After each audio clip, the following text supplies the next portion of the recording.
Ahoy mateys, it's Dazzling Latte and welcome to Ancra. Okay, Ancra is in demo mode. Demo mode will become increasingly unstable the longer the session runs. Ancra will terminate the session if problems exceed acceptable limits. If the session ceases, the demo is over. Ooh, RPG Maker and V. The living image exists to be captured. Oh my gosh, okay. We're gonna begin. Kind of excited about this.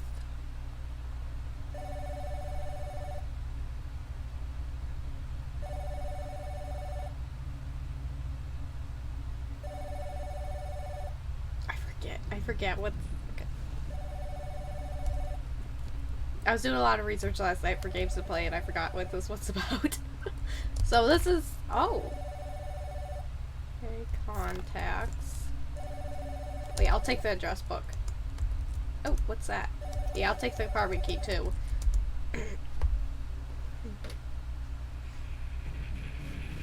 I must explain. Will you understand?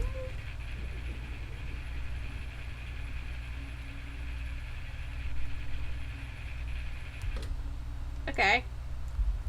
No. Okay, cool. Okay, kind of alarming that I can't run. Can I hang up my coat?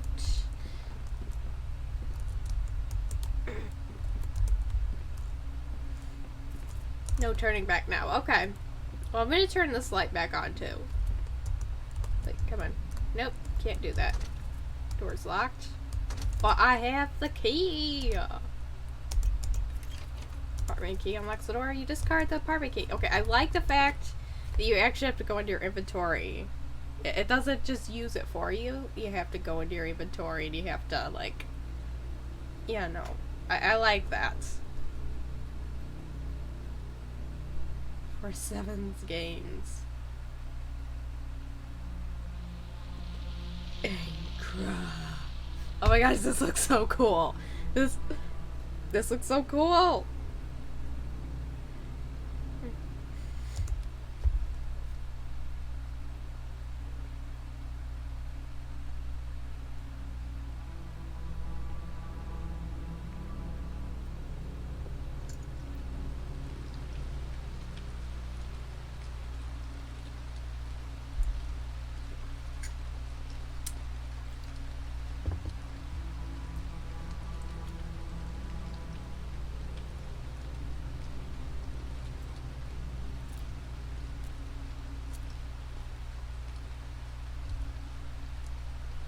Am I supposed to go here? Can I look at the window? No lights are on. You can't see anything through the window. The light is on in the office, though. Is Michael Scott in there? Okay, okay. No jokes. I'm just... Okay, the door's locked. No! Excuse me? It's unlocked now. Oh my gosh! Oh, I remember this one! Illumination of Darkness, Charles and their shop. Okay. Really bad at pronouncing things. Just a heads up. That said 6 on it. Okay. I remember that. Yeah, I remember the trailer had like all the different paintings in it. Okay, I remember this one. It looked really interesting, and there wasn't like a lot of there wasn't a lot of info about it. I like when it's more mysterious. Like I kind of just get a little bit of a taste of what the game's gonna be like. It's a record player. Oh my gosh, cool. Okay, I'm gonna look at the picture. Red Sands. Charles Nershaw.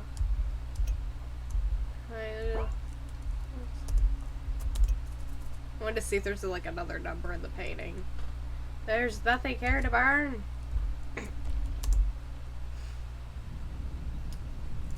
Okay, why is the Bible bookmarked? Seems interesting. St. Mark, chapter 5. And they came over to the other side of the sea, into the country of oh gosh. I'm gonna sound like an idiot. I don't know how to pronounce it. Oh gosh. This is so bad. This is gonna be so bad. Okay. And when he was come out of the ship, immediately there met him out of the tombs a man with an unclean spirit, who had his dwelling among the tombs, and no man could bind him, no, not with chains. because that he had been often bound with feathers and chains, and the chains had been plucked asunder by him, and the feathers. Okay, I thought that said feathers. I was like, what? The feathers had broken in pieces. Neither could any man tame him. It's like feathers when you can't. Okay. And always, night and day, he was in the mountains and in the tombs, crying and cutting himself with stones. But when he saw Jesus afar off, he ran and worshipped him, and cried with a loud voice, and said, What have I to do with thee, Jesus, thou Son of the Most High God? I adjure thee by God that thou torment me not. For he said unto him, Come out of the man, thou unclean spirit. And he asked him, What is thy name?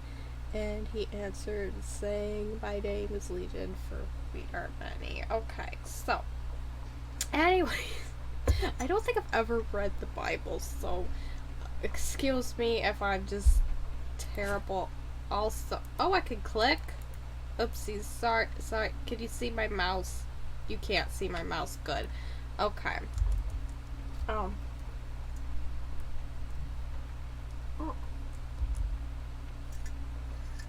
Okay, so. Also, I'm just terrible at pronouncing things. I always have been. It's just, oh, paintings! Okay, so. I might explore the downstairs. Oh my gosh, I love this! The aesthetic of it all. It's a cute kitchen. Looks like there's a knife in the oven. The oven door won't open. I think I should take the knife. I really do. Oh gosh. It's a taxidermy crow perched on a log. This place creeps me out, man. I am not reading all of that. Okay, here we go. Dear Journal, the date has come again. How many more years will I sit at this desk? On this date, my fingers upon the typewriter's teeth, my mind simply lost for words. 48 years, 48 winters since that night at the Crooked House Inn. 48 years since I bent to one knee, begging for her hand. Her songs still haunt me. A simpler time, my photographs not lining London's galleries, but piled in a shoebox under the bed. The mind boggles. 30 years. We were happy, at least, weren't we? Until this kind yet cruel anniversary. I'm being maudlin, but why shouldn't I be? Why feel embarrassed? I am too old and too tired and too drunk to give a damn about what anyone thinks. So damn it all. So damn it all the same. Maudlin is what I shall be. But perhaps there's more. Yes, yes. Fear.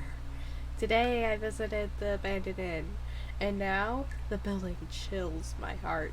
Inside I found nothing but crumbling plaster and decay.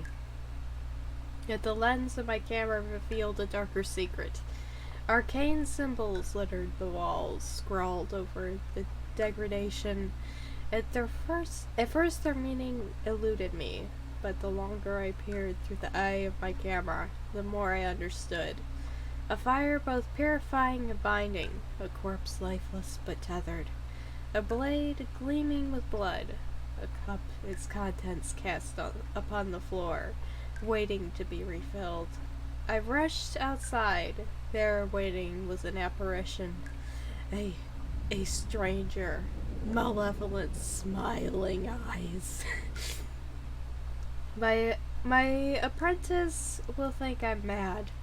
Sombre, I should be. Somber, I should be for tonight. I pay my respects. Charles Nershaw, the 1st of September, 1985. Okay, so that was that. Wait a minute, there were symbols. Empty picture frames. They're damp and covered in mold. Ew. The door's tied shut with rope. The knots are too tight to undo. I mean, I could... Oh, the knife! I need a knife. Okay, can I get into any of these cabinets? Any of these have anything? Okay. Bet I have to go upstairs. I really don't want to go upstairs. Oh! This place gives me chills.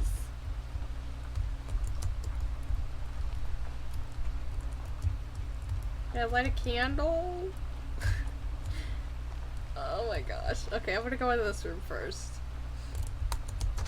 Door's locked. Okay, well, the sign reads office. So I can't go in there. I can go in here. There's a hole in the wall here. Here! Oh, it's in there.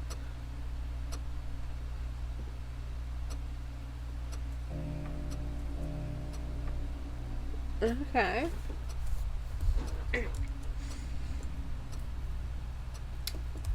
It's kind of weird.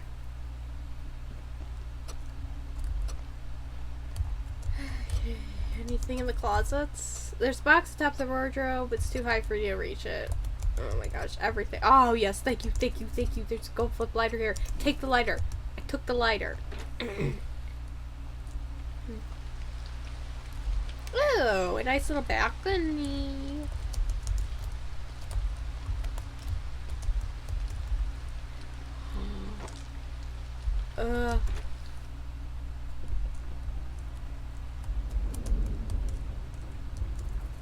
It's a kerosene canister on the shelf here, but it's too high up to reach. Everything's too high. Okay, what's in the drawer? Everything's... Oh gosh, everything's backwards. I think it's like a puzzle. It's a puzzle. I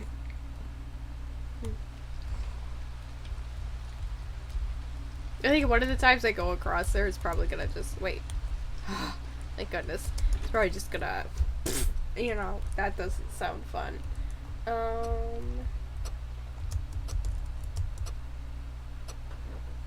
Any numbers there? Haunted Shores, Charles Nershaw. Okay. So, Haunted Shores. Thank goodness I can actually turn on a light. Oh, there's something over here. Anything in there?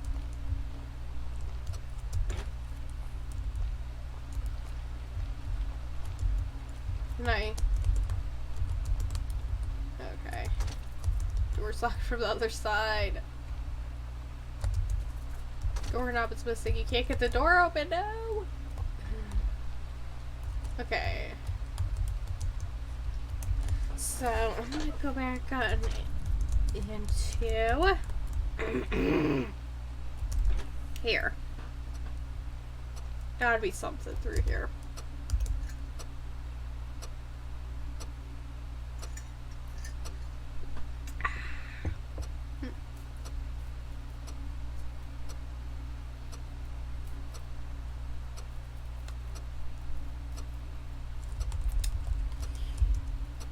Okay.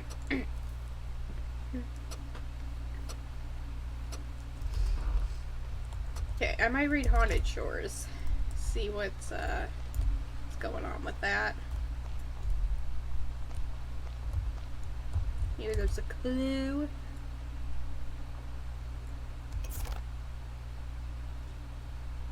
When he who had not heard of the ghost ship as an entity, its rigged sails billowing in the nights as the waves burble against the hull. Of course, maritime tragedies and the oral tradition of seafarer storytelling has undoubtedly aided in the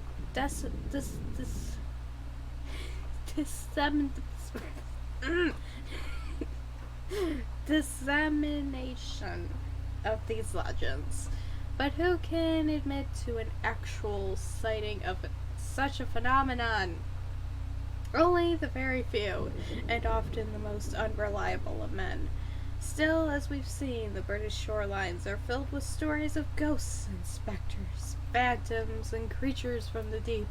Yet it is the ghost ship that, to me, represents the most... oh gosh... elegiac tendency in the human heart. The ghost ship represents an understanding not only of loss and the inevitability of death, but it also represents the yearning to understand the lost, the forsaken, the forgotten.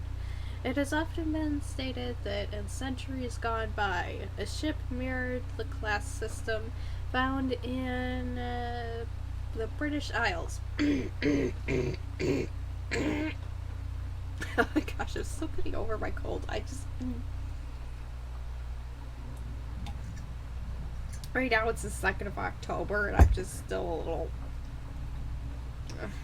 Anyways, there were noblemen and there were peasants. Food and famine, riches and pestilence, all side by side. The ghost ship then does not present the story of a singular tragedy, an injustice needing addressing, like so many other haunting tales.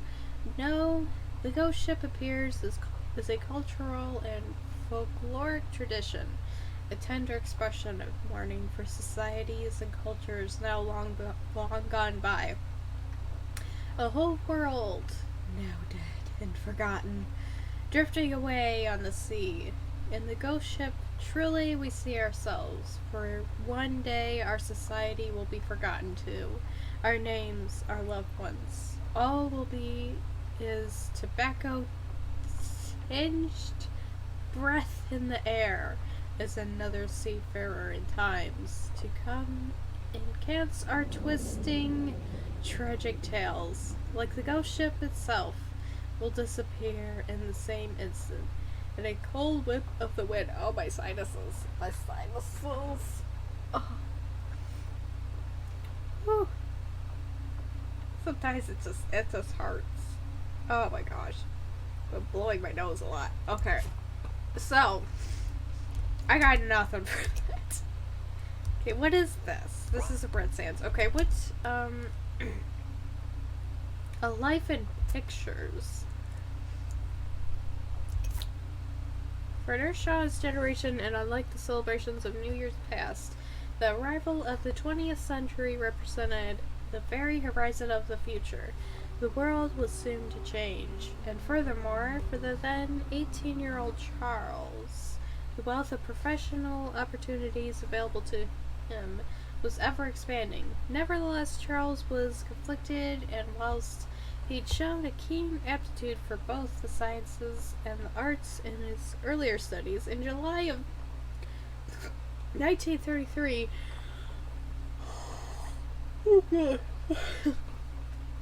he wrote in his journal, "So many paths lie ahead of me, crisscrossed and tangled. Which do I take?" The answer, of course, came soon enough on Christmas Day that very same year. For Charles, the photographic camera represented the pinnacle of the century's technological ingenuity, and photography, by then rapidly gaining traction, signified the coming together of the artistic and scientific spheres. His first device, a Houghton, had him as thrilled as a boy half his age. Humphrey Nershaw, Charles' father, related in his own diary that Christmas, "Never have I seen such okay. Never have I seen a boy so enamored with a box. Indeed, the interim between Christmas and New Year's Eve, Charles was seldom seen without his Houghton. He took portraits of friends and family and soon invested in materials to develop his own film, despite the initial costs. By the new year and by the new century, Charles was heard to have made the grandest of resolutions. Photography is my calling, and photography will be my life. As we now know, Charles proved good to his word. He soon gained a plethora of new devices, and in the following months he began work as a scenes of crime photographer. What's more, later that year, Charles was to discover the only other love of his life, which, like the camera itself, would always remain at his side. His fiancée and future wife, Beatrice. Okay. I'm gonna try. Okay. I think I'm gonna try 1933. Was it 33? In that one room.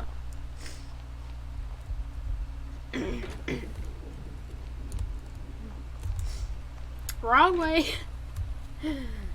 I think that's what I do. I have no idea what I'm doing.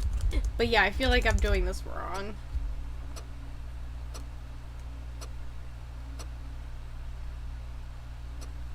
Okay.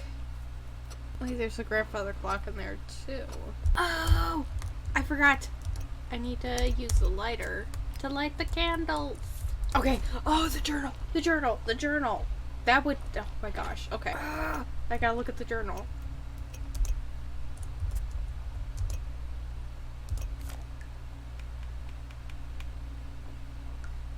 Oh my gosh. Okay, I get it now. I get it now. I at least know what puzzles to solve. Okay, so I'm gonna end this episode here. For now, I have to go, but until the next time, smooth sailing to you and your pirate crew.